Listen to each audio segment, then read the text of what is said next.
약을 손에 쥐고 기도를 했어요.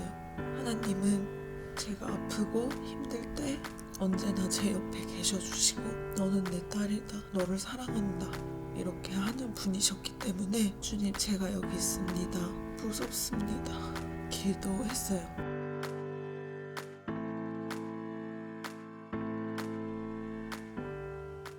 비정규직이고 프리랜서 이렇게 제가 아직 학업을 다 마친 것도 아니고요. 제 삶을 지켜야겠다고 생각했기 때문에 그래서 선택했어요. 우리와 되게 동떨어져 있다고 생각하지만 실은 우리 교회 안에 낙태를 경험하고 선택하는 여성들이 굉장히 많고요. 저희 어머니도 개인적인 문제 때문에 저를 임신하시고 중단하시려는 시도를 하셨었대요. 힘들고 어렵고 고독한 상황 속에서 어머니가 그런 결정을 내리셨다면 그 결정을 저는 받아들였을 것 같다. 낙태는 하나님이 주신 생명을 인간이 인위적으로 끊는다는 점에서 결코 해서는 안 될 일이지만 음성적인 낙태는 꾸준히 이루어지고 있습니다. 알약으로 임신 중단을 할 경우에 주의해야 할 것들, 준비해야 할 것들, 건강관리라든지 의료진에게 물어보고 싶었고 듣고 싶었는데 아기 수첩 만들 거냐고 하셔서 아니요 라고 했더니 그 후로는 어떤 것도 저에게 묻지도 않으시고 알려주지도 않으셨어요. 약 먹은 이후에 갑자기 하혈이 많이 하고 배가 너무 아플 때가 있었는데 병원에 전화해서 물어보고 했는데 미프진이 뭐예요? 그럼 제가 알려드려야 했어요.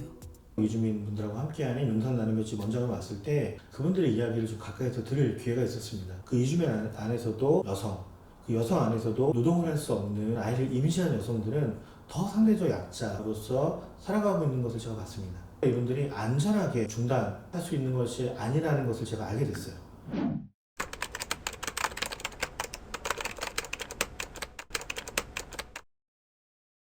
여기서 남성의 자리는 아예 없어지게 되더라고요. 그리고 여성이 법적 처벌의 자리에 놓이게 되는 거죠. 보통 여성이 처벌까지 가게 되는 많은 상황이 연인관계 혹은 결혼관계에 있었던 남성이거나 시부모이거나 그런 사람으로부터 보복성으로 처벌을 받게 되더라고요. 그런 경우에도 법적으로 굉장히 불리한 위치에 서게 되는 거니까 책임을 여성 혼자 지게 되는 것에서 더 큰 문제가 있다고 생각합니다.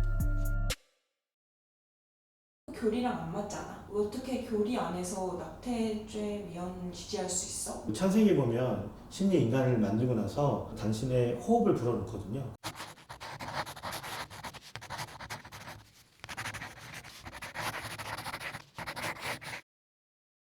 이 모든 것에 사실은 신의 숨결이 깃들어 있고 그렇기 때문에 그 모든 것들을 동등하게 대해야 된다. 마치 신을 대하듯이 신자들은 이 세계를 갖다가 위임받아서 그 위대한 명령을 솔선수범해서 지켜야 되는 존재인 거죠. 한 여성에게만 모든 책임을 돌리는 왜곡된 사회구조와 헌법의 문제에 있어서 가장 고통받는 사람이 누군지에 대해서는 질문해야 되는 겁니다.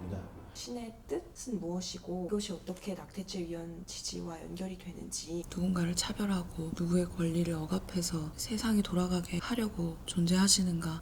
쓸모없는 신이죠. 그렇지 않잖아요.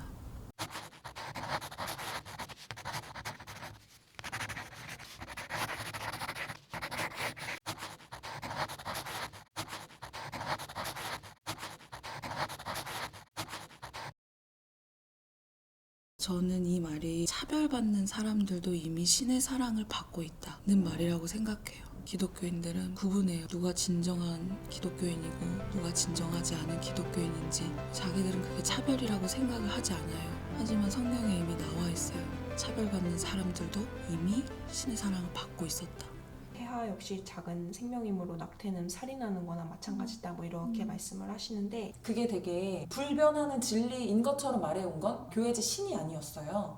시대가 변해도 변하지 않는 진리가 되는 시줄이 있고 그 시대 상황에 따라서 쓰여지는 날줄이 있다고. 그러니까 신학이라는 거는 언제나 그 시대의 여성의 경험과 대화해야 된다고 생각하거든요. 소중한 생명에 왜 하나님이 사랑하시는 여성은 없을까? 여성이 스스로를 지키지 않는 선택을 해야만 그게 생명을 소중히 여기는 길이고 생육하고 번성하는 것이라고 그렇게만 얘기할까? 탈맥락적인 생명을 죽일 거냐 말 거냐 이렇게만 볼 수 있는 게 아니고 생명을 출산함으로 인해서 그 생명과 더불어 그 어머니도 더 이상 생명을 이어갈 수 없는 상황에 처하게 된다. 이건 굉장히 역설인 거잖아요. 생명을 살리고자 했을 때 함께 죽게 된다라는 거니까요. 여성이 그런 낙태를 선택했을 때 신은 아 그래 너가 살기 위해서 이런 길을 택했구나. 너도 네가 결국엔 잘 살아내기를 너의 순대로 살아내기를 바란다고 하실 것 같아요. 성서는 역사책도 아니고요, 과학책도 아니고 의학책도 아니고 철학책도 아닙니다. 이 사회를 살아가는 관계 속에서 어떻게 공존하면서 살아갈지를 알려주는 나침반 정도의 역할을 한다고 저는 받아들입니다. 여성의 자궁 속에 있는 존재는 신으로부터 온 존재이고 그것은 어떤 식으로든 우리가 손해돼서는 안 된다. 성서에 대한 과잉해석 또는 극사실주의로만 그것을 갖다 이해하려는 굉장히 편협한 태도라고 저는 이해를 합니다.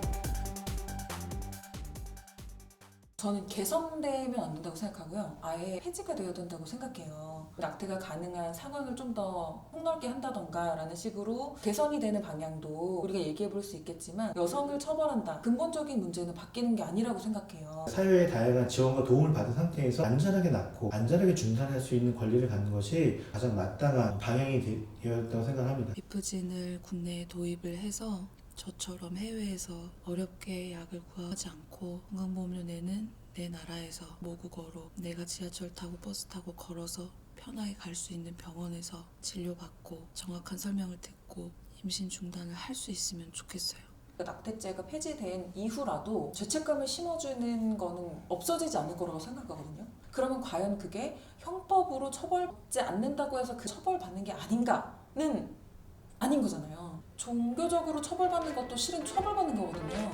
낙태죄가 폐지가 되더라도 죄로 보는 우리의 종교적인 관념을 어떻게 가져갈 것인가에 대한 논의는 끊이지 않게 계속돼야 된다고 생각해요. 배우자와 기도로 준비하며 이룬 출산이 축복이듯이 하나님께서 사랑하시는 당신 자신을 지키기 위해 한 선택도 하나님께서 반드시 축복하실 거니까 죄책감 절대 가지지 말고 그 아이는 지금이 인연이 아니라서 이 세상에 못 왔지만 다음 아이나 또 다른 아이로 올 수 있고 아니면 동네 그 어떤 아이로 또 다르게 올 수도 있다. 그러니까 걱정하지 말아라. 잘했다고 해주실 거라고 저는 생각해요. 너의 삶의 고통을 내가 알고 네가 얼마나 고립되고 힘들었을지도 다 아시고 함께 고통받으셨을 거라고 생각하고요. 문란하다, 방탕하다는 죄목을 씌워서 처벌하고 싶어하는 사람들에게 하나님도 또한 같이 화내고 계실 거라고 생각합니다. 당신들이 죄인이라고 말하는 나는 하나님의 사랑의 증거입니다. 하나님의 축복의 증거입니다. 이 선택으로 인해서 제 삶을 지킬 수 있었던 건 모두 하나님의 뜻입니다. 당신들의 차별과 낙인과 배제와 소외는 하나님이 원하시는 게 아닙니다. 제가 바로 그 증거입니다.